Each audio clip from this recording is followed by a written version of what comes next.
रहीम देहात digital network से मैं हूं आतिफ खालिद सत्ती। आज हमारे साथ शरीक गुफ्तगू होंगे एक ऐसी शख्सियत जिनका ताल्लुक रियल एस्टेट से भी है और अहम तरीन ट्रेड रहनुमा भी हैं, चेयरमैन बिजनेस वर्ल्ड डेवलपर्स भी हैं और Islah all traders welfare association blue area के सीनियर नायब सदर भी हैं। आज हम इनसे मुल्क में जारी रियल एस्टेट की ताज़ा तरीन सूरत हाल, ताजर कम्यूनिटी के मसाइल और लेटेस्ट जो करंट सिचुएशन चल रही है पूरे मुल्क में और बिलखुसूस वफाकी दारुल हुकूमत इस्लामाबाद में, इन तमाम इशूज़ पर इनकी माहिराना आरा से मुस्तफ़ीद होने की कोशिश करेंगे।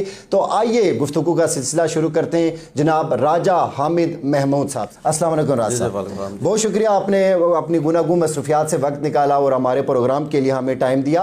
राजा साहब, ये फरमाइएगा कि इस वक्त मुल्क में एक बड़ा सियासी अदम इस्तेकाम है, लॉन्ग मार्च हो रहा है, दीगर जलसे जुलूस धरने एहतजाज वगैरह हो रहे हैं और देखने में ये आया कि इन तमाम चीज़ों का बराह रास्त असर वफाकी दारुल हुकूमत इस्लामाबाद पे पड़ता है। तो आप इस्लामाबाद में ताजर बरादरी के अहम तरीन रहनुमाए, आप हमारी ये रहनुमाई फरमाइए कि इन तमाम चीज़ों का असर इस्लामाबाद की ताजर कम्युनिटी पे कितना पड़ता है। बिस्मिल्लाहिर्रहमानिर्रहीम जी, ये जो जितने भी धरने या जो भी लॉन्ग मार्च हो या किसी भी सियासी पार्टी का हो, डेफिनेटली इस्लामाबाद पे एक नेगेटिव असर पड़ता है।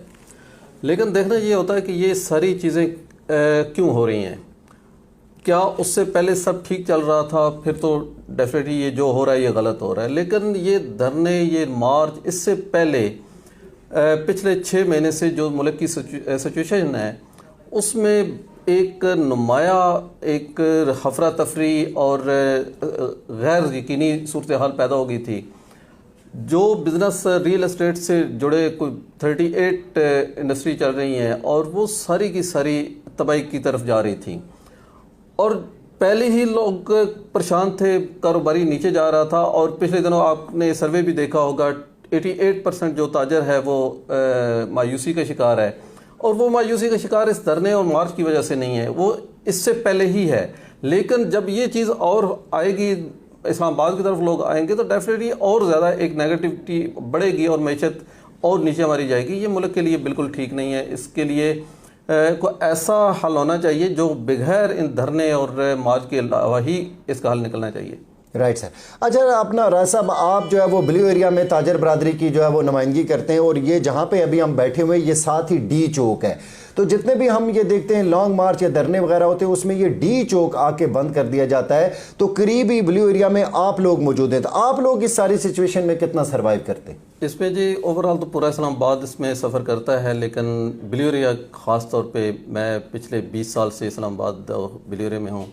ब्लू एरिया में हमेशा ज़्यादा सफ़र किया है, रास्ते बंद हो जाते हैं, लोग गाहक इस्लामाबाद और ख़ास तौर ब्लू एरिया की तरफ नहीं आता और जितना हमारा छोटा कारोबारी है वो बहुत ज़्यादा मुतासर होता है। बड़े भी होते हैं लेकिन ये दुकानदार और जितना, क्योंकि मैं ट्रेडर वेलफेयर एसोसिएशन का सीनियर सदर भी हूँ तो हमारा हर एक ताजर से रब्ता होता है, तो काफ़ी ये मुश्किल से गुजरना पड़ता है हमें। Right sir. राजा साहब, ये फरमाइएगा कि आप ब्लू एरिया में माशाल्लाह ताजर बरादरी के सीनियर नायब सदर हैं और आपके पास एक अहम तरीन ओहदा है और बड़ा आपका एक्सपीरियंस भी है। हमने देखा कि ब्लू एरिया में एक बड़ा मसला और देरीना मसला यहाँ पे पार्किंग का है और गाड़ी यहाँ पे पार्किंग करने के लिए अगर जगह मिल जाए तो वो किसी मोजे से कम नहीं होती।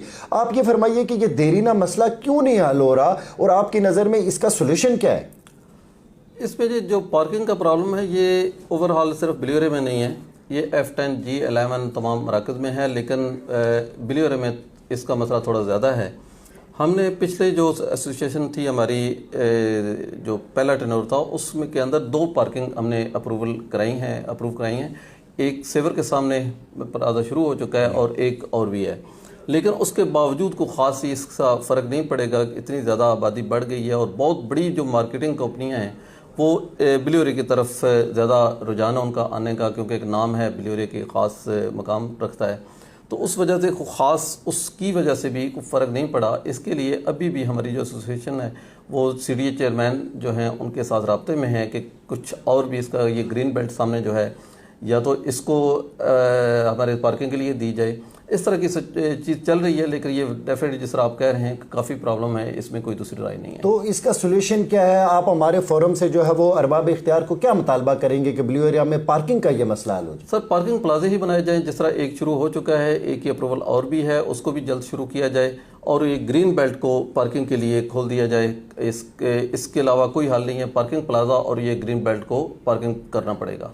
जी, ट्रेडर वेलफेयर एसोसिएशन के सीनियर नायब सदर राजा हामिद महमूद साहब ने हमारे फोरम से ये अपील की है कि जो ग्रीन बेल्ट है अगर इसको पार्किंग एरिया डिक्लेयर कर दिया जाए तो ब्लू एरिया में पार्किंग का देरीना मसला जो है वो हल हो सकता है। उम्मीद है कि इस इंटरव्यू को सुनकर अरबाब इख्तियार इस जानब अपनी तवज्जो मबजूल करेंगे। अच्छा राज साहब, ये फरमाइए कि ताजर कम्यूनिटी के बहुत सारे मसाइल होते हैं, उन मसाइल के हल के हवाले से एसोसिएशन भी काम कर रही होती है और दीगर अरबाब इख्तियार के फोरम्स में भी आप जा रहे होते हैं और आप भी बतौर सीनियर रहनुमा ताजर बरादरी के मसाइल के हल के लिए ज़ाती तौर पे भी बड़े कोशां रहते हैं। लेकिन दूसरी तरफ हमने ये भी देखा है कि ताजर बरादरी भी आपस में तकसीम दिखाई देती है, ग्रुप बन जाते हैं, दड़ेबंदियाँ होती हैं और आपसी चपकलिश में भी बाज़ औक़ात ताजर बरादरी जो है वो डिवाइड होकर रह जाती है। तो आप नहीं समझते कि जो जर्नल मसाइल हैं उनकी सोल्यूशन के लिए ताजर बरादरी को एक प्लेटफॉर्म पर यकजा होकर मुकाबला करना चाहिए? बिल्कुल जी, जिस तरह आप कह रहे हैं कि पिछली दफ़ा जब पीटीआई की हुकूमत में हमारा टैक्स का मसला था तो हम एक पेज पे थे और हमने काफ़ी टैक्स के बारे में और काफ़ी चीज़ों का एडवांटेज लिया और उसके जितने भी छोटे बड़े मसले थे उसको अल्हम्दुलिल्लाह हमने 80-90% हल कराए। लेकिन इस दफ़ा हमारी जो यूनियन थी या जो भी हमारे ग्रुप थे उनमें वो इत्तेहाद नहीं था, इत्तेफाक नहीं था, तो उसमें हम नाकाम हो गए। तो इसमें कबाते हैं, डेफिनेटली कबाते हैं, लेकिन जब भी कबातों का शिकार हुए हैं ताजर नुकसान में क्या है और जब भी यकजा होकर काम कोशिश की है तो उसमें हमें कामयाबी मिली है। लेकिन ये बदकिस्मती है, हर एक धड़ेबंदी और ये चीज़ें हर सिचुएशन एसोसिएशन में रहती हैं। आप बतौर सीनियर रहनुमा अपनी ताजर कम्युनिटी को क्या पैगाम देना चाहेंगे इस ज़िमन में? तो इसमें यही है कि ताजरों को चाहिए कि अपनी सियासी जो लगाव है उसको छोड़कर जो भी हमारा प्लेटफॉर्म है ताजर बिरादरी का उसमें एक हो के अपनी बिरादरी के लिए, अपने जो बिज़नेस के लिए एक होके हमेशा कोशिश किया करें, उसी में कामयाबी है। जी, अहम तरीन ट्रेड रहनुमा ने आज हमारे फोरम से अपनी ताजर कम्युनिटी को ये मैसेज दिया है कि अपने मसाइल के हल के लिए अपनी सफ़ों में इत्तेहाद नागुज़ीर है। अच्छा राज साहब, ये फरमाइएगा कि ताजरों का एक बड़ा फोरम बिज़नेस कम्युनिटी का, ट्रेड कम्युनिटी का इस्लामाबाद चैम्बर ऑफ कॉमर्स भी है, लेकिन हमने देखा है कि इस्लामाबाद चैम्बर ऑफ कॉमर्स में सिर्फ बड़े ताजरों को जगह दी जाती है, उन्हीं को नुमाइंदगी दी जाती है। जो छोटे ताजर हैं उनको वहाँ पर नुमाइंदगी नहीं दी जाती, जिसकी वजह से छोटे ताजर जो है वो अपने मसाइल के हल के लिए उनके पास एक बड़ा और मजबूत फोरम नहीं रहता। आप ये नहीं समझते कि इस्लामाबाद चैम्बर ऑफ कॉमर्स में छोटे ताजरों को भी नुमाइंदगी देनी चाहिए ताकि वो भी अपने मसाइल के हल के लिए कोशिश हों? जी बिल्कुल, उसमें देनी चाहिए। ओवरऑल स्मॉल चैम्बर भी है, स्मॉल चैम्बर में छोटे ताजरों के लिए प्लेटफॉर्म है, लेकिन बड़े चैम्बर में भी नुमाइंदगी होनी चाहिए, क्योंकि बड़े चैम्बर में जब छोटे ताजर की अप्रोच नहीं होती तो वो एक मायूसी का शिकार होता है, एहसास कमतरी में जाता है। तो इसमें बिल्कुल नुमाइंदगी वहाँ पे होनी चाहिए और हमारी कोशिश भी है, हमारे जो रियल एस्टेट से तल्लुक़ रखने वाले दोस्त हैं वो ऐसी चीज़ों को भरपूर तरीके से चैम्बर तक चीज़ें पहुँचा रहे हैं और इंशाल्लाह अनकरीब जो छोटा ताजर है उसकी नुमाइंदगी भी चैम्बर में ज़रूर होगी। जी, चेयरमैन बिजनेस वर्ल्ड डेवलपर्स और सीनियर ट्रेड रहनुमा राजा हामिद महमूद साहब से हमारी गुफ्तगू का सिलसिला जारी है। यहाँ पे लेते एक ब्रेक और ब्रेक के बाद दोबारा हाजिर होंगे।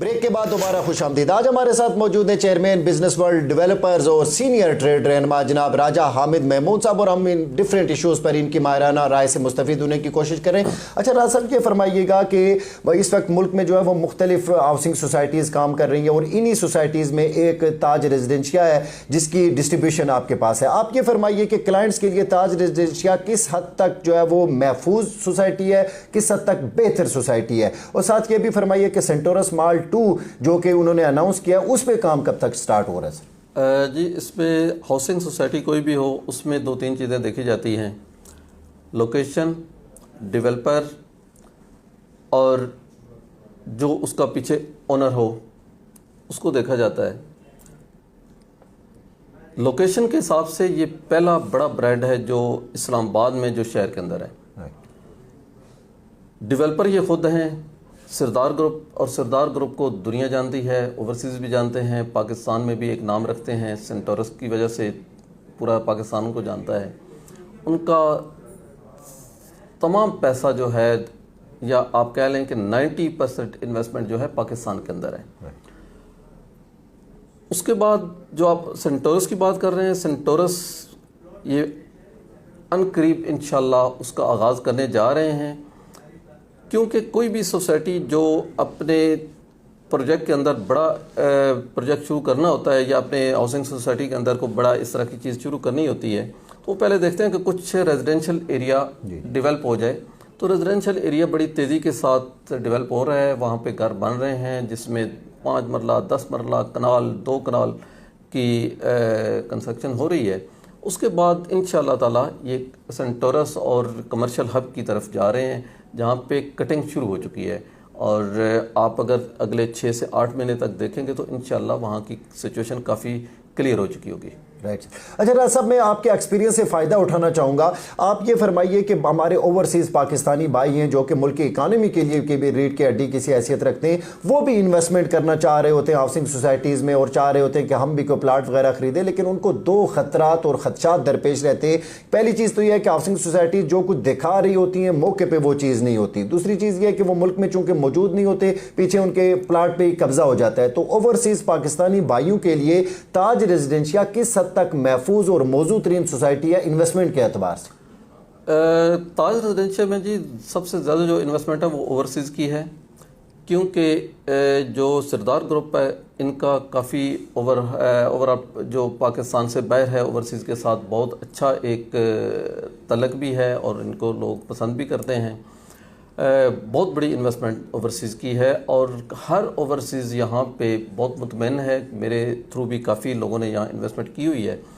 लेकिन अभी जो करंट पोजीशन है, जिस तरह आप स्टार्टिंग में सवाल कर रहे थे, करंट पोजीशन में जो ओवरसीज़ है वो ताज रेजिडेंशिया नहीं, पाकिस्तान के किसी एरिया में भी अपनी इन्वेस्टमेंट भेजने के लिए तैयार नहीं है, इन्वेस्टमेंट करने के लिए तैयार नहीं है। अलबत्ता कुछ इंस्टॉलमेंट मेरे किसी क्लाइंट की थी, मैंने उनको फ़ोन किया, ओवरसीज़ फ्रांस में होते हैं, कि अपना पैसा भेजें और अपनी क्लियर करें इंस्टॉलमेंट। तो उन्होंने कहा जी जब तक ये हुकूमत है हम ओवरसीज़ वहाँ से पैसा नहीं भेजेंगे, क्योंकि हमें यकीन नहीं है हम ऐसी सूरत हाल में अपना पैसा पाकिस्तान नहीं भेजेंगे। आजकल की सिचुएशन में बाहर से पैसा नहीं आ रहा, जिसकी वजह से हमारी मैशत नीचे जा रही है। जनरल अगर आप बात करें तो जनरली जब भी बाहर के लोग आते हैं, विज़िट होता है, सबसे ज़्यादा इस एरिए में ताज के अंदर ओवरसीज़ की इन्वेस्टमेंट ज़्यादा होती है। वो कमर्शियल में भी है, रेजिडेंशियल भी है, हाई राइज बिल्डिंग में भी है, काफ़ी ज़्यादा ओवरसीज़ की इन्वेस्टमेंट है, और वो बड़े यहाँ पे मुतमईन है। जी, बिजनेस वर्ल्ड डेवलपर्स के चेयरमैन राजा हामिद महमूद साहब ने हमारे फोरम से ये इंकशाफ किया है कि ओवरसीज़ पाकिस्तानी भाई मौजूदा गवर्नमेंट में जो है वो अपना पैसा मुल्क में भेजने के लिए तैयार नहीं है, क्योंकि वो कहते हैं कि हमें ट्रस्ट नहीं है। अच्छा राज साहब, ये फरमाइए कि रियल स्टेट सेक्टर से भी आपका माशाल्लाह ताल्लुक है। रियल स्टेट सेक्टर आजकल कैसा जा रहा है, कारोबारी हुजम कैसा है, बिलखुसूस इन 2 जुड़वा शहरों में? और साथ ये भी फरमाइए कि जो DC रेट में बड़ा इजाफा हो गया है, ख़ास करके रकबा जात के DC रेट में कई 100 गुना इजाफा हो गया है, इसी तरह तामीराती मटेरियल महंगा हो गया है। इन मसाइल को आप कैसे देखते हैं, और रियल स्टेट सेक्टर में कारोबारी सूरत-ए-हाल को आप कैसे देखते हैं?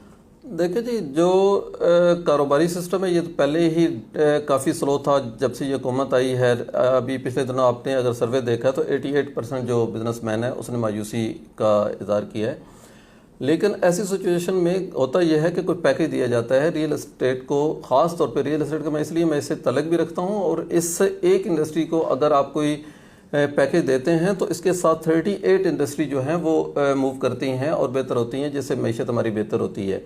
और किसी हुकूमत के नुमाइंदे को यहाँ बिल्कुल कोई लेना देना नहीं है कि मैशत नीचे जा रही है या रियल एस्टेट या कोई भी बिजनेसमैन जो है वो परेशानी का शिकार है।